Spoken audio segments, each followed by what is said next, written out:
so we are discussing the new topic now, mood disorders. Okay, so what are the therapeutic options we have? So most of the drugs seems familiar here in this board. Okay, did we discuss about this valproate anticonvulsant group of drugs? Yes? Yes, what we told about valproate, it is a universal anticonvulsant. It can be given in most of the cases. Okay, what are the different types of epilepsies we have learned? Generalized tonic-clonic seizures, myoclonic seizures, partial seizures, complete seizures, complex seizures, so many things were there. Okay, so in most of them we could use that. And these are the drugs which can also be used for different types of headaches also. You know, valproate is used for cluster headaches. Okay, so valproate, lamotrigine, carbamazepine we told that it can be used for complex seizures and also for trigeminal neuralgia. Trigeminal neuralgia occurs in herpetic infections. Okay, so carbamazepine, topiramate and gabapentin. Nowadays, gabapentin is a drug which is given like hot chocolates or hot cakes. So most of the drugs they contain this gabapentin and methylcobalamin. Okay, because they have neuroprotective effect. So these are the drugs which can be used. Okay, what are the other pharmacological agents which can be used? Antidepressants. Okay, antidepressants you will learn now. What are the antidepressants? Tricyclic antidepressants, SSRIs and SNRIs. So SSRIs were fluoxetine, amitriptyline, SNRIs were duloxetine, venlafaxine. Okay, so and also you are having the newer thing here, electroconvulsive therapy. So in the form of bright light therapy, transcranial magnetic stimulation, all these things are there. So here antipsychotics are also included. Okay, so did we learn about antipsychotics? Yes. Okay, antipsychotics, what are the important drugs we have learned? Carbamazepine, haloperidol, droperidol, all these group of drugs.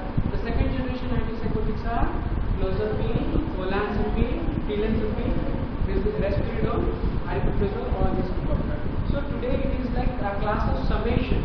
Okay, all the drugs we can use for this mood disorders. Along with that, what is important is psychotherapy, consultation. Okay, so consult with the patient, feel for the patient's sorrows. Okay, that can help. So cognition and behavioral therapy, marital and family counseling, group therapy, interpersonal therapy. So all the treatment come together in mood disorders. So only one drug which is newly added here is lithium. Okay, so bipolar disorders. So what is this? Mania grandiosity. Okay, the person feels that he is a very rich person. Okay, he will give whatever the money in his pocket to the person standing next to him. Something like that. Okay, he thinks that he is a very rich person. That is grandiosity. Okay, so pressure speed, impulsivity, excessive libido, recklessness, all these things will be there. And another side will be depression, anxiety, irritability, hostility. Okay, the person is no one cares about him, no one is there with him. He doesn't have money. He is afraid that style, violence, suicidal feelings, all these things will be there. Okay, at another end we have this delusions, hallucinations, all these things. Okay, so cognition impairment means it is later stage. Okay, racing thoughts, distractibility, poor insight, inattentiveness, confusion, all these things will be there. So the common drugs which we use are lithium, carbamazepine and valproate. Okay, so these are the drugs with narrow therapeutic index. Okay, little more drug can cause severe side effects. Okay, that's why these drugs will be titrated. We need to take out the blood and find what amount of drug is there in the blood. Okay, that will for that therapeutic drug monitoring. We need to monitor the amount of the drug which is present there.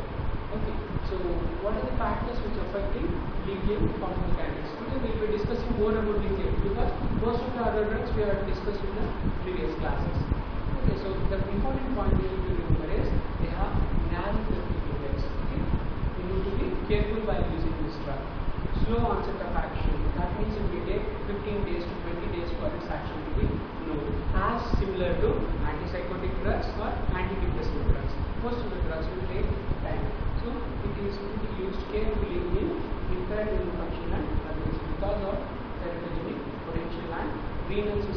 they increase the sodium and water excretion. That's why we need to take care about the sodium balance. So sodium supplementation should be given. Okay, so diuretics will be given, sodium supplementation will be there, lithium absorption will be more, that can cause lithium toxicity also. And there is one more drug interaction, that is AC inhibitors. Have you heard of this AC inhibitors? Angiotensin converting enzyme inhibitors. These are the drugs which are used for hypertension. It is an antihypertensive drug such as Ramipril, Linarapil, all these drugs. They can also increase the lithium concentration and cause lithium toxicity. Okay, so lithium, we told that it is a drug with narrow therapeutic index. That means lot of side effects will be there. The side effects may be in the form of cardiovascular, dermatological, endocrine, teratogenic effect, gastrointestinal effect, hematological. In case of clozapine, olanzapine, we told agranulocytosis, that is decrease in the granulocytes. Here it is granulocytosis, more amount of granulocytes. Okay, that is the problems. Okay, in renal system it can lead to polyuria. As we told, it can increase the sodium and water excretion. Okay, it can also mimic nephrogenic diabetes. So there are so many side effects with lithium. So come to the next drug, the universal antileptic, that is antiepileptic valproic acid. Okay, so here it is a better and safer drug. You know, it can also be helpful in cluster headache also. Okay, it is also tried for some of Meniere's disease and also sometimes it is even there also. Okay, so valproic acid is more safer drug, but it also has some side effects will be learning now. It has the property of inhibiting hepatic metabolism and can increase the hepatic metabolism. So what are the side effects associated with valproate, which is the universal antiepileptic? Here it is, it can cause weight gain, tremors, okay, hyperammonemia and PCOS. Have you heard of this condition, PCOS? Polycystic ovarian disease. Okay, so where the menstrual cycle is anovarian cycle and there is problems with menstrual cycle, and it usually occurs in obese females. Okay, pancreatitis is again very difficult condition to treat, hepatotoxicity and also teratogenicity. Teratogenicity means we cannot give it in pregnancy. So coming to the carbamazepine, which is a drug used for antiepileptic drugs and also for trigeminal neuralgia. Here we can use this drug. Okay, the demerits here is it can increase the hepatic enzyme induction is there. Okay, so if you use the drug, other drugs such as anticonvulsants, antidepressants, antipsychotics, their metabolism will be increased. Coming to the lamotrigine. Here lamotrigine we discussed it under anti-epileptic drugs. Okay, lamotrigine, lacosamide, valproate, and what we have got? C, carbamazepine. PLLC, because sodium inhibiting anti-convulsant drugs.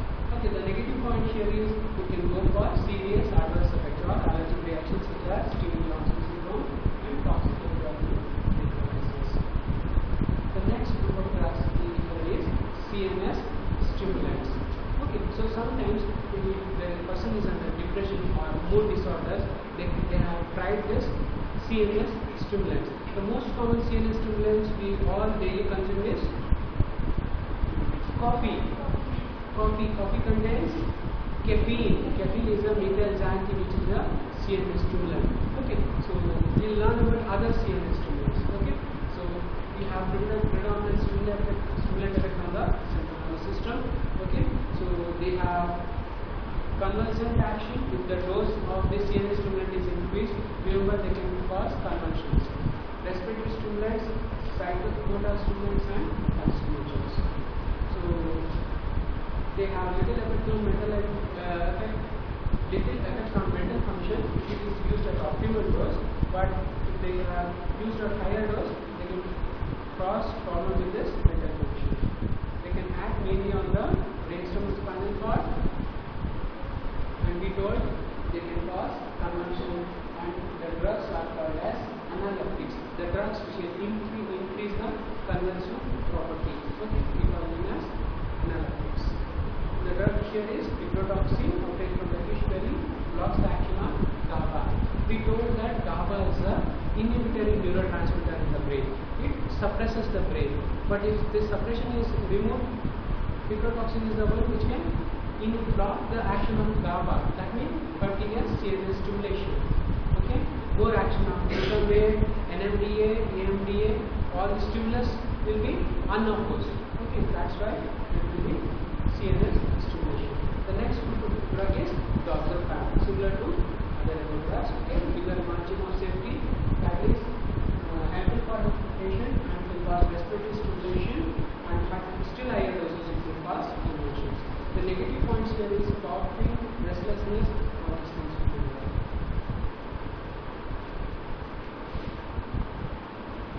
The psychomotor stimulants, they will cause pleasure and euphoria. Okay, euphoria we have discussed about this euphoria in opioids. Okay, heroin and all. These are the psychomotor stimulants. Okay, heroin, cocaine, amphetamine. Amphetamine we told this Methylxanthines. Okay, Methylxanthines or the coffee, they contain some amount of this amphetamine.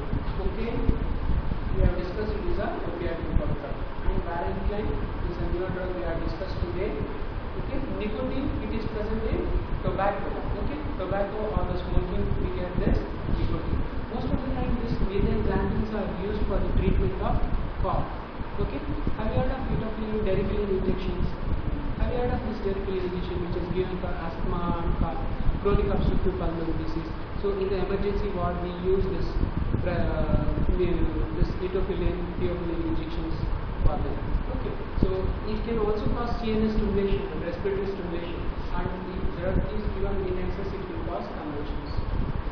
Okay, so the commonly consumed in the home, theophylline in tea. Okay, theophylline coca.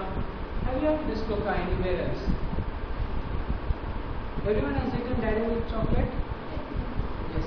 So it contains coca. Most of the chocolates they contain coca. Okay. So that's why you feel better. It causes CNS stimulation, reward symptoms. Okay. That's why you feel like taking it again and again. Okay. Theophylline or coffee. Caffeine from coffee. So caffeine is the most widely consumed CNS stimulant because most of us consume this coffee. Chocolate, candies, all this contains this Methylxanthines. So what they do, they increase the cyclic AMP and cyclic GMP levels, okay, by inhibiting the phosphodiesterase enzyme which blocks or which metabolizes them. So I have tried to give you a brief idea because this is a very